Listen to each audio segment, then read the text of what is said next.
bá gbó làwọn máa gbó ìṣeré ṣe.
The multi double head.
Hello and welcome on 360 Sport on Trust TV. I'm Adeni G. Shafe. I have in the studio with me Emmanuel Fashimi. Good to have Emmanuel. Thanks for having me. Good one. Let's run through some stories trending in the world of sport. As we start with tennis, to let you have a feel of a Nigerian doing so well right now, representing Africa. Seun Ogunṣakin emerged Africa's #1 junior tennis player to represent Africa at Junior Wimbledon. That's a good one there for the fact that he was able to do well in the competition that took place in Togo. We celebrated this Nigeria right now for the fact that he won that entire encounter and emerging as #1 junior tennis player in Africa. Bravo, a 14 years old boy from Ekiti State. good one for him, and he will be representing Africa at the Junior Wimbledon tournament.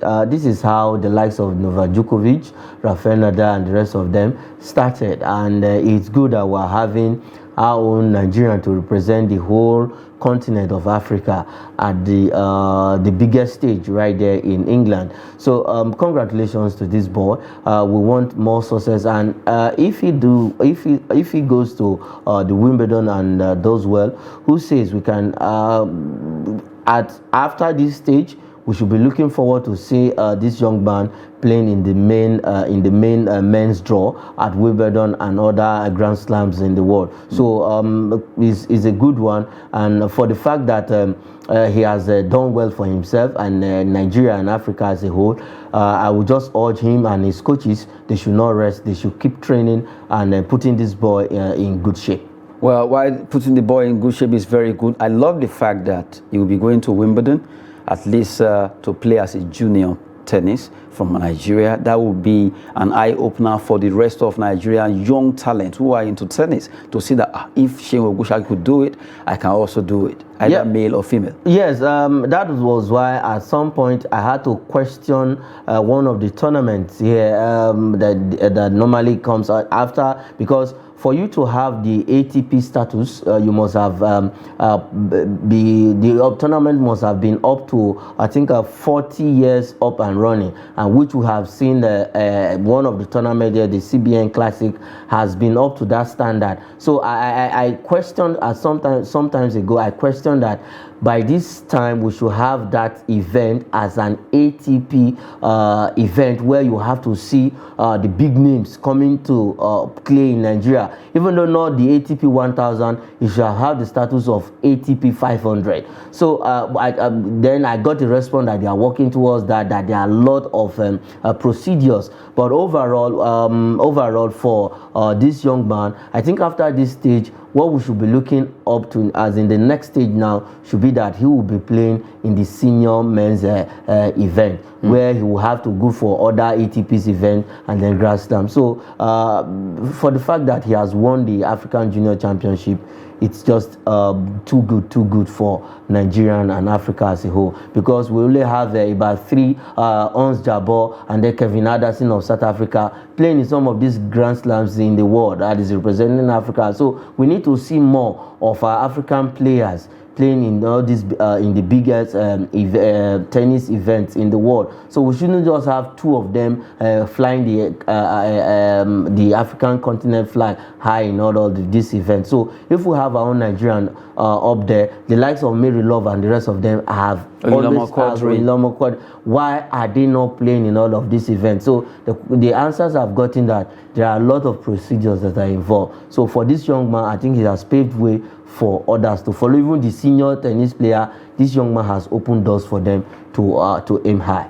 Good one for Seun Ogunṣaki there, Nigerian that did well, winning the junior competition in Africa. Right now, representing Africa over there at the Junior Wimbledon, in England. We need to celebrate him for what he has done. It's not easy to compete against most of African best when it comes to playing junior tennis, and he came top of all those adversaries right now. Celebrating Seun Ogunṣaki there, wishing him the best by the time he gets to England for the Junior Wimbledon. From tennis, let's talk about women football. We look at, we saw earlier on, Nigeria versus Bayelsa Queens in that particular game. Now, let's look at the games. The women football is back, the league, and we look at match day 10 fixtures in both Group A and B. In Group A, we have Delta Queens versus Atlant Queens, while Nigeria Tales of Abuja will be at home against Royal Queens, Rivers Angels versus Osun Babes. Today seems to be a lot of matches. You have NNL playing, you have women, you have Olympic Eagles, everywhere jump out with football. Everywhere jump out with football.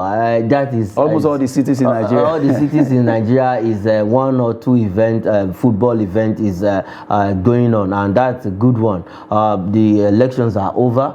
sports is back full time and up and running. So for the fixtures that will be coming up today, Delta Queens against the Heartland Queens. Heartlands are not still finding their feet, but so far so good. They've done better than last season, because this season they've had a couple of wins and they've done well for themselves. I think they are looking good this season, because last season it was nothing. They were not really there. And for our own FCT team, Nigeria Tales, this season they will also be aiming to get to play in the Super 6. Their first season, last season, they played in the Super 6, and this time around they still want to play in the Super 6. But coming up against Royal Queens, a very stubborn team who defensively are very good. But because of the home factor that Nigeria Tales will be at home, will be playing the FCT here, I think that they are going to win. They are going to win the match. A tough one for those matches there. You have Rivers Angels. Well, they will not be having their former player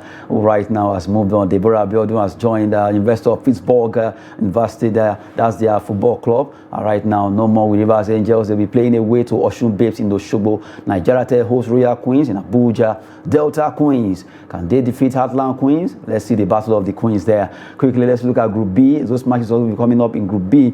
As you look at the fixtures, there, FC Robo will play away to Nasarawa Amazon. That should be coming up in Kefi precisely.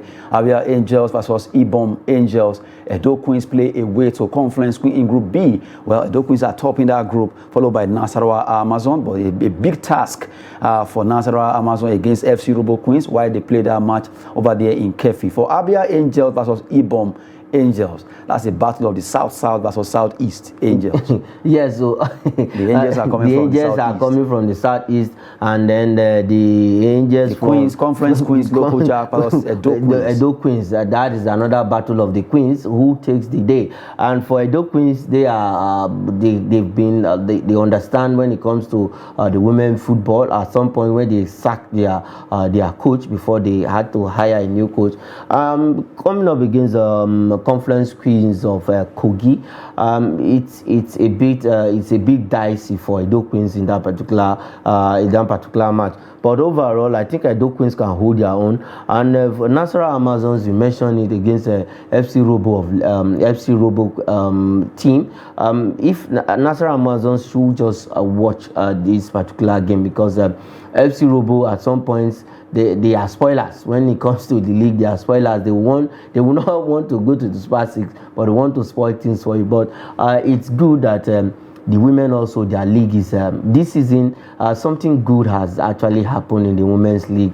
We've seen how the organization has been top notch ever since, because this season for me is better than that of last season. From the way it is right now, women football coming up, a lot of matches there, about 6 matches in Group A and B, where we have the likes of Delta Queens and Edo Queens running the affairs of those leagues. We're bringing you more concerning those matches. Nigeria Tales, Royal Queens, a big one there. Osun Babes, Rivers Angels, who wins that battle of the Babes and the Angels, while the Queens are always also fighting. Well, a lot of matches there, and also in the NNL, matches are ongoing across Nigeria. Now, quickly, let's talk about the MPFL rescheduled match between Rivers United versus Rangers. That particular match will be coming up also as we speak right now. That game is on. But for Rivers United, I know they've tried their best to make sure they continue in their own Bridge League, despite taking charge in that's the CAF Confederation. They are still doing well in their Bridge League. They'll be facing Rangers. Yeah, doing well in their Bridge League. Because they didn't play about 3 games thereabout. I think out of these 3 games now, they've played 1.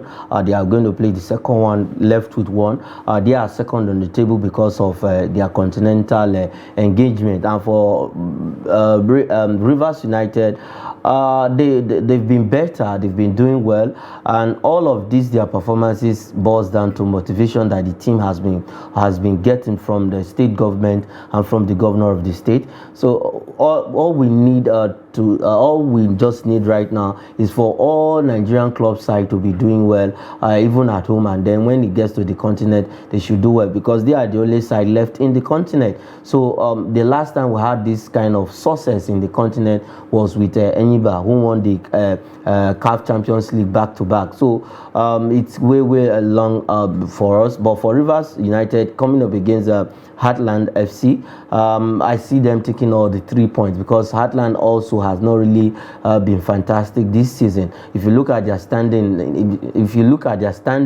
in the Rangers International, I beg your pardon, if you look at their standing in the table, it's not the kind of position where Rangers should be. Rangers also is one of the oldest clubs in Nigeria, and we know how Rangers used to play. But overall, I think I'm rooting for Rivers United, because they have really tried this season. They've really tried this season. Well, looking at Rivers United, the CAF Confederation, topping their group with 10 points, although the same point with ASEC Mimosas, but they are leading on the fact that they have goal difference, and right now they've qualified for the quarterfinals of the CAF Confederation. Kudos to Rivers United. Right now as we speak, they are on against Rangers International in that rescheduled match in their own group, and also the women football is ongoing across Nigeria, not forgetting the NNL, Nigerian National League. Some have been playing and some are also ongoing, talking about the second tier of Nigerian football. Well, quickly, we move on to talk about, let's look at women's Champions League matches that are actually being slated for tonight. Lyon will be coming up against Chelsea women, Lyon Feminines, PSG Feminine also be playing against Wolfsburg ladies. Let's take it one by one. Lyon, Chelsea. This is women football. So this is women football, big one. And Lyon, they are the highest winner of this league. They've won this Champions League more than any other team, still remaining in the quarterfinal. If not for Wolfsburg FC is the only team that is close to the Lyon Feminine, and this time around Wolfsburg is not there. But for the Chelsea ladies, they are topping the women's league in England as it stands.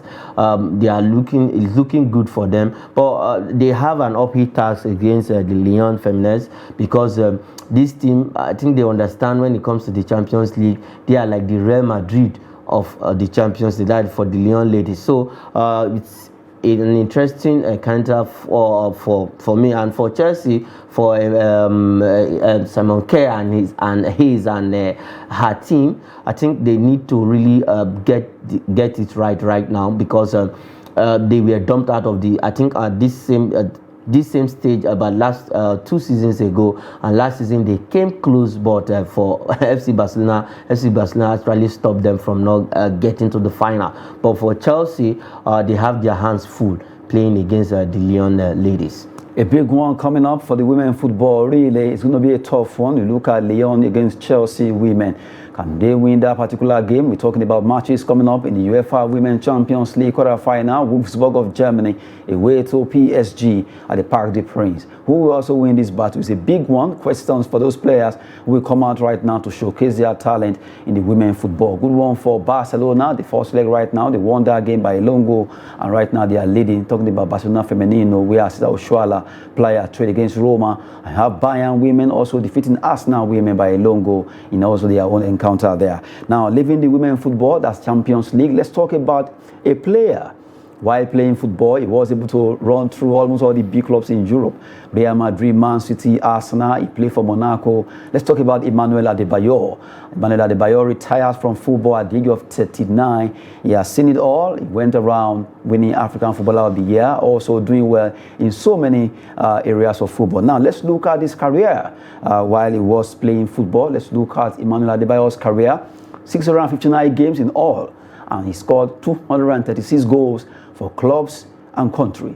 He's from Togo, and he scored those goals playing for Togo and also all the clubs that he played for. 236 from 659 games. In 1999, he left Togo from AC Milan Lomé to join FC Metz of France, from Togo to France. That was in 1999.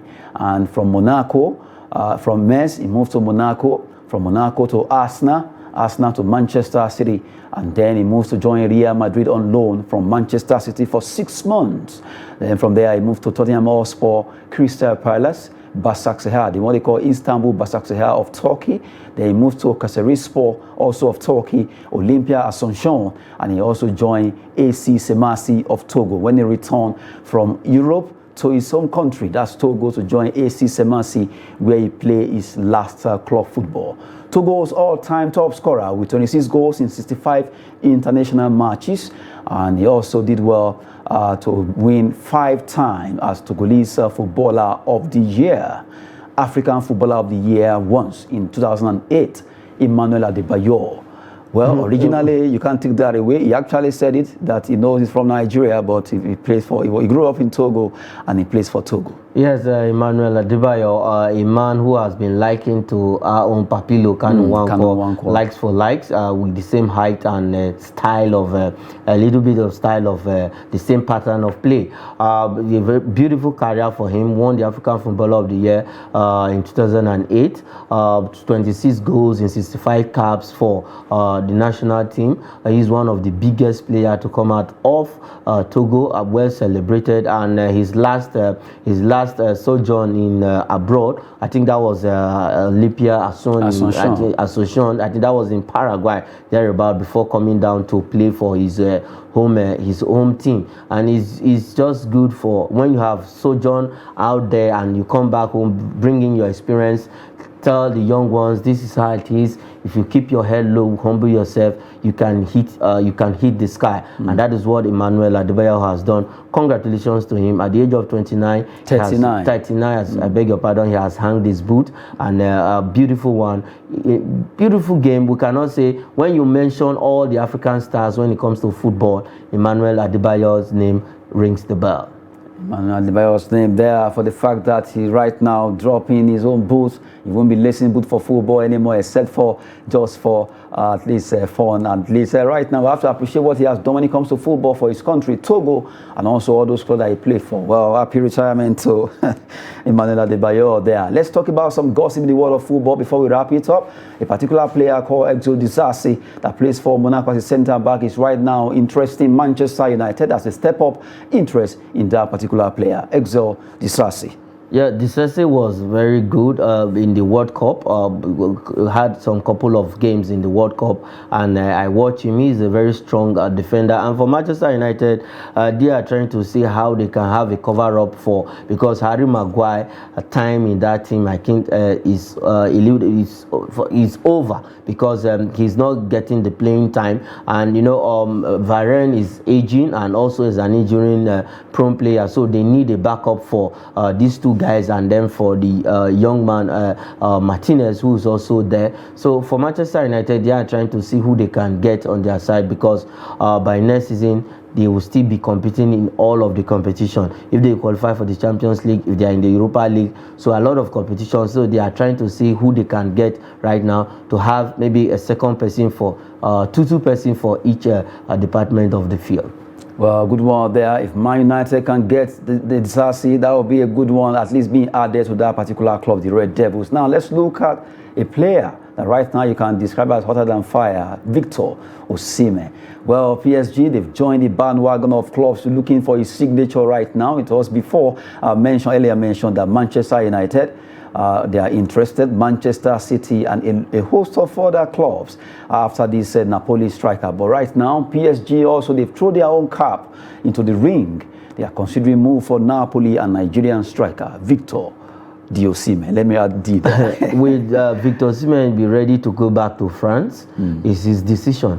But if I actually mentioned this yesterday, that I see PSG coming for this guy. Because as it stands right now, outside Kylian Mbappe, Erling Haaland, these two, Osimhen comes in there. These three players are the hottest striker, and then we can mention Gift Orban is a young man who is playing in Belgium. Yes, we can put him there too now. Not that he's at the class of where these guys are, but the hottest strikers in Europe. If you want to go around the whole leagues in Europe, you have to call Osimhen as number one, because this is the next. We are saying he's going to win the African Footballer of the Year. But he's a fantastic player. If he's ready to go back to France, it's left for him and his agent and whatever, his manager, to decide that. But if he goes to PSG, I think it's a good move, because Lionel Messi is already aging, and we know the issues surrounding this man, Neymar. And for Kylian Mbappe, maybe he's going to stay or he's going to leave. It's not left for Kylian Mbappe to decide. Now he has gotten the captain of the team. So a lot is going for Osimhen. He just need to take his time and make his decision. He should not just rush his move out of Napoli and go to where all he has done right now will be in question. We just hope that Victor Osimhen, as I call him right now, will get the best club that will get his signature there, not to go to a club where he won't be appreciated. Right now, he's getting it well with Napoli. They are really leading the pack, 3 years, topping the league. It's with extra 18 points. Who will catch them? We don't know. But really, a big one there for Victor Osimhen. Clubs are really throwing their cap into the ring to see how hard to get the signature of the Nigerian striker. Very hot right now among the European elite scorers, and we hope that he will get the best signature for the best team. That'll be it on 360 Sport on Trust TV. Emmanuel Fashimi, thank you very much. It's my pleasure. I'm Adeni Ajishafe. Sport is always business and fitness. Thanks for watching.